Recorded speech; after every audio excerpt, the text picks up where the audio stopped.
សូមស្វាគមន៍មកកាន់ Channel គ្រូសង្ឃុំចាសសូមអានជូនបងប្អូននៅក្នុងសៀវភៅស្រីហេតុវទេសក្នុងកថាទី6បន្តទៀតចាសសម្រាប់បងប្អូនដែលអត់ទាន់បាន Subscribe Channel របស់អ្នកគ្រូសូមជួយ Subscribe Channel របស់អ្នកគ្រូផងជួយ Like ផងនិងជួយ Share ផងជាការលើកទឹកចិត្តជូនអ្នកគ្រូផងដែរចាសអរគុណច្រើនចំណុចឯការអានជូនបងប្អូនទាំងគ្នានៅក្នុងស្រីហេតុវទេសនេះគឺដើម្បីជួយរក្សានៅសាច់រឿងដ៏ល្អដែលមានការនិពន្ធចេញពីស្នាដៃរបស់ព្រះភិក្ខុបាំងខាតវិរិយបណ្ឌិតតោដែលជាសាច់រឿងដ៏ល្អចា៎ចឹងអានជូនបងប្អូនទាំងគ្នានៅក្នុងរឿងព្រានប្រាសជ្រូកពស់និងចចកមានព្រានព្រៃម្នាក់ឈ្មោះភេរវៈអាស្រ័យនៅក្នុងកល្យានកត្តក្រៀមថ្ងៃមួយគាត់កាន់ធ្នូត្រាច់ចរចេញទៅស្វះស្វែងរកបបបាញ់ប្រាសដើរទៅដល់ព្រៃវន្តយាបាញ់បានប្រាសមួយហើយនាំយកប្រាសនោះវិលត្រឡប់មកវិញដល់កណ្ដាលផ្លូវជួបប្រទះឃើញជ្រូកព្រៃមួយរូបរាងធំសម្បើមដល់សាហាវយង់ខ្នងព្រានព្រៃភេរវៈត្រេកអរណាស់ទម្លាក់ប្រាសទុកលើផែនដីសិនហើយចាប់ធ្នូបាញ់តម្រង់ទៅជ្រូកព្រៃនោះភ្លាមឯជ្រូកព្រៃត្រូវសក៏ស្រែកសម្រែកយ៉ាងខ្លាំងមុខគួរខ្លាចមហិមាខ្មាញ់ណាស់បោលសំដៅទៅរកព្រានព្រៃខ្វះត្រូវចំពងព្រានព្រៃដោយខ្ចាយដួលតោងស្លាប់ទៅដូចជាកាត់ឈើដាច់គល់ហើយរលំដូច្នោះព្រោះថាសត្វលោកតែងដល់នៅសេចក្តីខ្សែប្រាណដោយទឹកដោយភ្លើងដោយពឹសពលដោយគ្រឿងសាស្តាវុធដោយក្តីអត់ឃ្លានដោយព្យាធិនិងដោយធ្លាក់ពីកំពូលភ្នំពុំនោះដោយហេតុឯណាមួយពុំខានឡើយការដែលព្រានដួលទៅនោះជើងគាត់ដូចវត្តបោកទៅនឹងពស់ធំមួយស្លាប់ទៀតលំដាប់នោះមានចចកមួយឈ្មោះទីខរិវៈកំពុងដើរត្រាច់ស្វែងរកចំណីអាហារក្នុងទីនោះដែរដល់ទៅឃើញប្រាសព្រានព្រៃនិងពស់នោះស្លាប់អាសាបងដូច្នេះក៏នឹករីករាយសប្បាយចិត្តថាអូថ្ងៃនេះអាត្មាអញហៅមានលៀបសម្បើមអស្ចារ្យអាត្មាអញបានប្រទះឃើញអាហារភោជនច្រើនអនេកអនន្តព្រោះថាសេចក្តីទុក្ខលំបាកដែលគេមិនបានគិតទុកមុនអាចកើតឡើងដល់ប្រជាកៈយ៉ាងណាសេចក្តីសុខក៏កើតឡើងដល់ប្រជាករយ៉ាងនោះដែរអាត្មាអញជឿថាក្នុងលោកនេះស្រេចតែព្រេងសំណាងការនេះប្រពៃហើយអាត្មាអញនឹងញ៉ាំងជាវន្ត្រីឲ្យប្រព្រឹត្តទៅដោយស្រួលចំនួនត្រីមាសបានដោយអាស្រ័យសាច់ទាំងនេះជាអាហារមនុស្សនេះបានជាអាហារ1ខែប្រាសនិងជ្រូកបាន2ខែឯពស់ទុកជាអាហារបាន1ថ្ងៃដែរថ្ងៃនេះគួរអាត្មាអញស៊ីខ្សែធ្នូនេះមុនដំបូងបង្អស់ពេលនោះចចកទីខរិវៈរំពឹងគិតថាដើម្បីនឹងធ្វើជាបឋមបរិភោគអាត្មាអញត្រូវស៊ីខ្សែដែលជាប់នឹងធ្នូឥតរសជាតិនេះមុនបណ្ដើរសិនលុះគិតដូច្នេះហើយក៏បានកកេខ្សែធ្នូតាមដែលគិតទុកកំពុងកកេរីខ្សែធ្នូនោះដាច់ប៉ាត់វត្តខ្វាប់មកត្រូវមុតធ្លុះដល់បេះដូងដួលតោងដេកស្លាប់ដល់ក្តីបញ្ចភាពក្នុងកាលនោះឯងហងហេតុនេះហើយបានជាខ្ញុំមន្ទរៈពោលទុកថាបុគ្គលគប្បីពូនទ្រព្យសម្បត្តិអស់កាលជានិច្ចដូច្នេះជាដើមមួយទៀតលោកពោលថាទ្រព្យណាដែលគេឲ្យទានទ្រព្យណាដែលខ្លួនឯងបរិភោគទ្រព្យនោះឈ្មោះ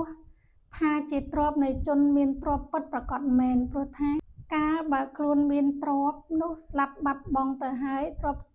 សម្បត្តិព្រមទាំងភរិយានឹងធ្លាក់ទៅជាគ្រឿងលបែងនៃជនដទៃទ្រព្យណាដែលអ្នកឲ្យដល់បុគ្គលប្រសើរដល់លើសទ្រព្យណាដែលអ្នកបរិភោគរាល់ថ្ងៃខ្ញុំគិតឃើញថាទ្រព្យនោះជាសម្បត្តិទ្រព្យរបស់អ្នកពិតតើអ្នកស្រវឹងរក្សាទ្រព្យសម្បត្តិដែលសេសសល់ទុកឲ្យនរណាទៀតគួរលើកទុករឿងនេះមួយអន្លើសិនក្នុងពេលនេះមិនគួរនឹងនាំយកមកពណ៌នាឲ្យហួសប្រមាណទេ មិនមែនរឿងអ្វីព្រោះថានរជនជាបណ្ឌិតមានប្រាជ្ញាល្អតែងមិនរវល់ចង់បានទ្រព្យសម្បត្តិដែលមិនសូវបានមិនកាត់ទុកសោកសៅក្តៅក្រហាយស្ដាយទ្រព្យដែលវិនិច្ឆ័យបាត់ទៅហើយនឹងមិនវង្វេងជ្រុបជ្រុលទៅបាត់ស្មារតីនៅក្នុងពេលដែលសេចក្តីក្រីក្រមកដល់ប៉ុន្មានឡើយណាស់ហើយសម្លាញ់កុំតូចចិត្តបងឯងគប្បីឧស្សាហ៍ប្រឹងប្រែងតទៀតទៅព្រោះថាបរិសុទ្ធសំបីបានសិក្សារៀនសូត្រសាស្ត្រវិទ្យាទាំងឡាយហើយក៏នៅតែល្ងងលុះត្រាតែបរិសុទ្ធណាហាត់ធ្វើថ្នឹកបរិសុទ្ធនោះទើបឈ្មោះថាជាអ្នកប្រាជ្ញមែនដោយគ្រូពេទ្យធ្លាប់ត្រេះរិះគិតផ្សំថ្នាំបានល្អថ្នឹកមើលទៅមនុស្សឈឺឲ្យជារោគមិនមែនគ្រាន់តែប្រាប់ឈ្មោះថ្នាំហើយជារោគនោះទេសេចក្តីពិតវិធីនៃការចេះដឹងមិនអាចញ៉ាំងបុគ្គលខ្លាចនឿយហត់ខ្លាចសេចក្តីព្យាយាមហាត់ធ្វើសូម្បីតែបន្តិចបន្តួចឲ្យបានជាបុគ្គលមានគុណគបប្រសើរទេក្នុងโลกនេះបុគ្គលផ្នែកខ្វាក់សូម្បីកាន់ប្រទីបនៅដៃនឹងថាមើលឃើញទ្រព្យសម្បត្តិដែលនៅជុំវិញខ្លួនឬអ្វីដូច្នេះសម្លាញ់រឿងនេះត្រូវអ្នកធ្វើចិត្តឲ្យស្ងប់លុះខ្សែមខ្សានតាមដំណើរបរិយាកាសសិនអ្នកមិនត្រូវកាត់ទុកឆ្អិតចិត្តគិតរវល់តែរឿងឧបទ្រពចង្រៃនេះពេកទេព្រោះថាស្ដេចស្រីក្រមុំនៃត្រកូលព្រាហ្មណ៍មន្ត្រីដោះធ្មេញសក់ប្រចកនិងនរជនទាំងអស់នេះដែលគេដកចេញពីកន្លែងទីតំណែងមិនល្អទេបើពិចារណាមើលឲ្យសពគ្រប់ដូច្នេះហើយអ្នកប្រាជ្ញមិនត្រូវលះបង់ចោលទីកន្លែងឡើយតែសម្ដីនេះជាសម្ដីមនុស្សចោលម្សៀតទេព្រោះថាសីហសប្បុរសនិងដំរីតែងលះបង់ទីឋានមិនល្អទៅរកទីឋានល្អតែសត្វក្អែកបរោះគំរក់និងបរិកនៅស្លាប់នឹងទីកន្លែងខ្លួនរីវីរៈបរោះជាអ្នកមានប្រាជ្ញាមិនរវល់យកចិត្តទុកដាក់ដូចម្ដេចហៅថាប្រទេសខ្លួនឬដូចម្ដេចហៅថាបរទេសឡើយចូលទៅក្នុងប្រទេសណាក៏នឹងប្រឹងប្រែងរកទ្រព្យសម្បត្តិដោយកម្លាំងនៃខ្លួនក្នុងប្រទេសនោះដោយសត្វសីហៈចូលទៅនៅក្នុងព្រៃណាមិនមានអ្វីជាអាវុធមានតែចង្កូមក្រចកនិងកន្ទុយជាគ្រឿងប្រហារអាចចាប់សម្លាប់ស្ដេចដំរីសាហែកជញ្ជក់ស៊ីហត់ឈាមដើម្បីបំពេញសេចក្តីស្រេកឃ្លាននៅក្នុងព្រៃនោះបុគ្គលមិនប្រឹងប្រែងរកទ្រព្យសម្បត្តិឈ្មោះថាប្រគល់ការសម្បូរទ្រព្យសម្បត្តិទៅលើដៃនរជនដែលមានសេចក្តីព្យាយាមដោយកង្កែបលោតចូលទៅក្នុងអណ្ដូងឬត្រីដែលចូលទៅក្នុងស្រះដែលពេញព្រាបដោយទឹកដូច្នេះ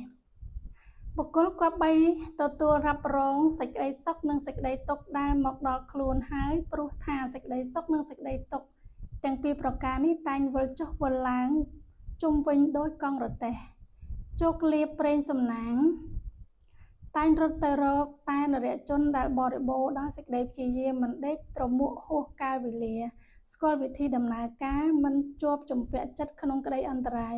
ក្លៀវក្លាហាននិងឧបការៈគុណគេនឹងមានចិត្តល្អមួមមួនក្នុងសន្តានដោយទំនើងខ្លួនឯង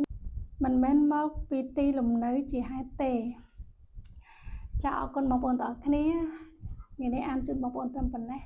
ជួបបងប្អូននៅក្នុងវីដេអូរបស់អ្នកគ្រូបន្តទៀតចាសូមអរគុណច្រើនសូមកុំភ្លេច Subscribe Channel ក៏ដូចជា Like និងជួយ Share វីដេអូរបស់អ្នកគ្រូផងជាការជួយលើកទឹកចិត្តដើម្បីអ្នកគ្រូនឹងផលិតវីដេអូពេលដែលចប់ត្រីអត្តវទេសហើយនឹងចែកម្លែកនៅបទពិសោធន៍ក៏ដូចជាការលើកទឹកចិត្តដល់បងប្អូនយើងជាច្រើនទៀតចាសូមអរគុណច្រើនជម្រាបលាជួបគ្នានៅវីដេអូរបស់ខ្ញុំក្រោយៗទៀតអរគុណច្រើន